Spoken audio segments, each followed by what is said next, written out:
அனைவருக்கும் வணக்கம். ஸ்ரீராம ஜெயம்.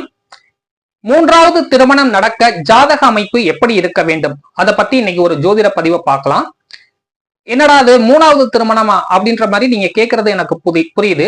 சில பேர்த்துக்கு முதல் திருமணம் நடந்து அது தோல்வியில முடியுது. ரெண்டாவது திருமணம் பண்றாங்க, அது அவங்களுக்கு சக்சஸ்ஃபுல்லான லைஃப்ல போகக்கூடிய அமைப்புகள் இருக்கு.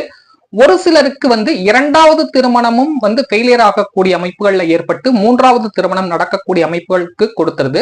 அந்த மாதிரியான அமைப்பு யாருக்கு இருக்கும், எந்த மாதிரியான கிரக அமைப்பு இருக்கணும், அதற்கான விதிகள் என்னென்ன அப்படின்றத பத்தி இந்த பதிவுல பார்க்கலாம்.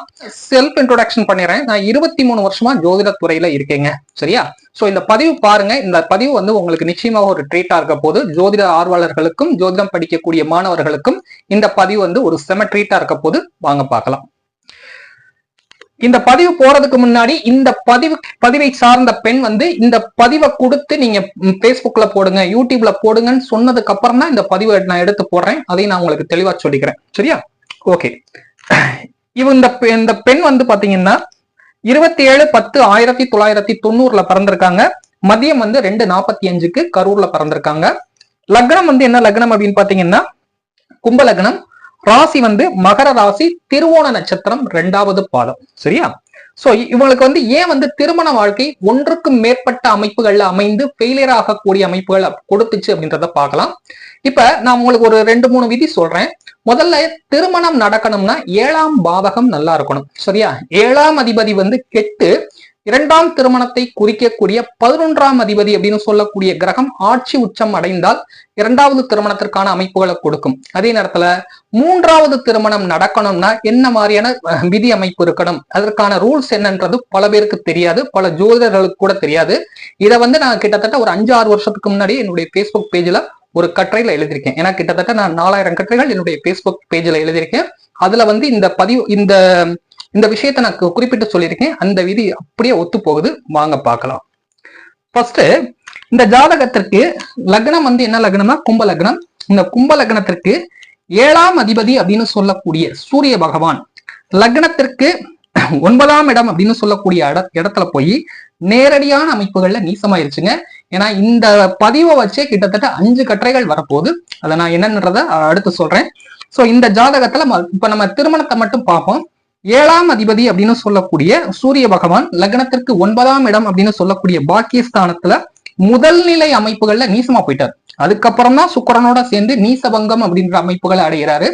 அப்ப இவங்களுக்கு பிறக்கும் போது என்ன தசை அப்படின்னு பாத்தீங்கன்னா திருவோண நட்சத்திரம் அப்படின்றதுனால சந்திர திசை முடிஞ்சு செவ்வாய் திசை முடிஞ்சு ராகு திசையில திருமணம் ஆகுது. அப்ப 7ஆம் அதிபதியாகிய சூரியன் நீசமான அமைப்புகளுக்கு முதல்நிலை அமைப்புகள்ல போய்தான் நீசபங்கம் ஆகுது. அதை நான் தெளிவா திரும்ப சொல்லிக்கிறேன். அப்ப 7ஆம் அதிபதி நீசமானதுனால முதல் திருமணம் நடந்து 3 மாசத்துல அவங்க பிரியக்கூடிய அமைப்புகள் ஏற்பட்டுருச்சு. அப்ப இந்த விதி அப்படியே ஒத்து போகுதா? இது ஃபர்ஸ்ட். 2வது விதி என்ன சொன்னேன்? 2வது திருமணம் நடக்கணும்னா 11ஆம் அதிபதி ஆட்சி உச்சம் அடையணும். இந்த ஜாதகத்தை பாருங்க. 2வது திருமணத்தை குறிக்கக்கூடிய 11ஆம் அதிபதியாகிய குரு பகவான் உச்சமான அமைப்புகளுக்கு போயிருச்சு.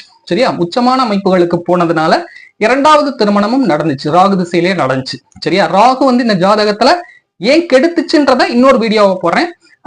அதுக்கு முன்னாடி இதை மட்டும் தெரிஞ்சுக்கங்க. 2வது திருமணத்தை குறிக்கக்கூடிய 11ஆம் அதிபதியாகிய குரு பகவான் உச்சமான அமைப்புகளுக்கு போய் இந்த ஜாதகத்துல 2ஆம் திருமணத்தை கொடுத்துச்சு. அதே நேரத்துல அதுவும் ஃபெயிலியர் ஆகக்கூடிய அமைப்புகளை கொடுத்துருச்சு. அப்ப 3வது திருமணம் இந்த பெண்ணுக்கு நடந்துருச்சு. அதுவும் பிரச்சனையான அமைப்புகள்ல போய்கிட்டு இருக்கு. 3வது திருமணம் நடக்கிறதுக்கு என்ன மாதிரியான ஜோதிட விதி என்ன சொல்லுது அப்படின்றத பத்தி பார்க்கலாம். நான் ஆல்ரெடி சொன்ன மாதிரி 5 வருஷத்துக்கு முன்னாடியே என்னுடைய பேஸ்புக் பேஜ்ல இந்த மாதிரி ஒரு ஜாதகம் வந்துச்சு. அதுல நான் அதுல சொல்லியிருந்தேன். அதுல என்ன சொல்லியிருந்தேன் அப்படின்னு பாத்தீங்கன்னா 7ஆம் அதிபதி நின்ற வீட்டு அதிபதி ஆட்சி உச்சம் அடைந்தால் அவங்களுக்கு 3ஆம் திருமணம் நடக்கும் அப்படின்றத என்னுடைய பேஸ்புக் பேஜ்ல போட்டிருக்கேன். என்னுடைய பதிவுகளை ரெகுலரா ஃபாலோ பண்றவங்களுக்கு இது நல்லா தெரிஞ்சிருக்கும். சோ இந்த ஜாதகத்துல பாருங்க, 7ஆம் அதிபதி யாரு?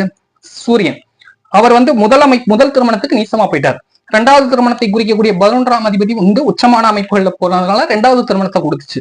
அதுவும் ஃபெயிலியர் ஆகக்கூடிய அமைப்புகளை கொடுத்துருச்சு. அதே நேரத்துல 3வது திருமணம் நடக்கணும்னா என்ன மாதிரியான விதி அமைப்பு இருக்கணும் அப்படின்னு பாத்தீங்கன்னா 7ஆம் அதிபதி நின்ற வீட்டதிபதி ஆட்சி உச்சமடைந்தால் 3வது திருமணம் நடக்கும் அப்படின்றதுதான் அமைப்பு. இந்த ஜாதகத்துல 7ஆம் அதிபதி யாருன்னு பாத்தீங்கன்னா சூரியன். அவர் எந்த வீட்டுல உட்கார்ந்து இருக்காரு அப்படின்னு பாத்தீங்கன்னா துலா வீடு. இந்த வீட்டுல வந்து சுக்கிரன் வந்து என்ன ஆகுறாருன்னு பாத்தீங்கன்னா ஆட்சியான அமைப்புகள்ல இருக்காரு. அதாவது 7ஆம் அதிபதி நின்ற வீட்டு அதிபதியாகிய சுக்கிரன் ஆட்சி உச்சம் அடைஞ்சிச்சுன்னா இங்க ஆட்சியான அமைப்புகள்ல இருக்கிறதுனால இவருக்கு 3வது திருமணம் நடந்துச்சு. சரியா? ஆனா 3 திருமணமே வந்து பெரிய அளவுக்கு சொல்லிக்கிற மாதிரியான அமைப்புகள்ல இல்ல. அதற்கான காரணத்தை வந்து நம்ம உள்ளர நோக்கி போனோம்னா அது பெரிய இதா இருக்கும். சரியா? அது கர்மாவை சார்ந்த அமைப்புகள்ல இருக்கிறதுனால இந்த ஜாதகத்திற்கு ஏன் 3 திருமணம் நடந்துச்சுன்றதை மட்டும் தெரிஞ்சுக்குங்க. இந்த ஜாதகத்தை வச்சு நம்ம கிட்டத்தட்ட ஒரு 4 கட்டுரைகள் பார்க்க போறோம். அது என்னன்றதை நான் அடுத்தடுத்து சொல்றேன்.